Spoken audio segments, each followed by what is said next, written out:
Everyone, this is cherry. আজকে আমি আপনাদের সাথে আমাদের মালয়েশিয়ার ছোট্ট একটি ব্লগ নিয়ে এসেছি।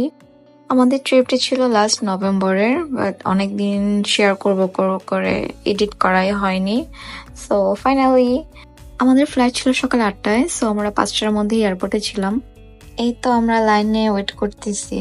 দেন ফাইনালি এয়ারপোর্টের সব ফর্মালিটিস শেষ করে আমরা বোর্ডিং হচ্ছি।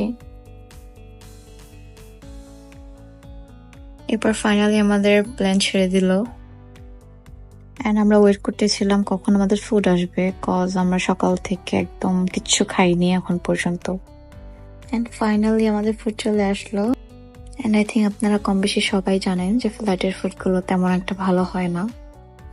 যাই হোক, এরপর আমরা ঘুমিয়ে গিয়েছিলাম। হঠাৎ করে উঠে দেখি আমরা আকাশে ভাসতেছি এন্ড বাইরের দৃশ্যটা সত্যি অসাধারণ ছিল।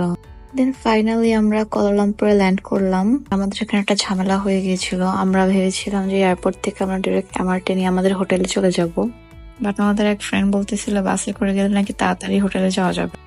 বাট তাড়াতাড়ি তো আমরা যেতে পারিনি, উল্টা আমাদের 1 ঘন্টার জায়গায় 3 ঘন্টা লেগেছিল টোটাল।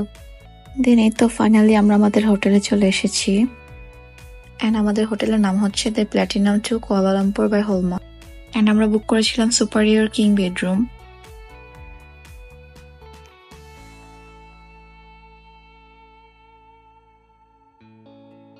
এন্ড আমাদের রুম থেকে নাইট ভিউটা অনেক সুন্দর ছিল, একদম টুইন টাওয়ারের ফুল ভিউটা দেখা যাচ্ছিল।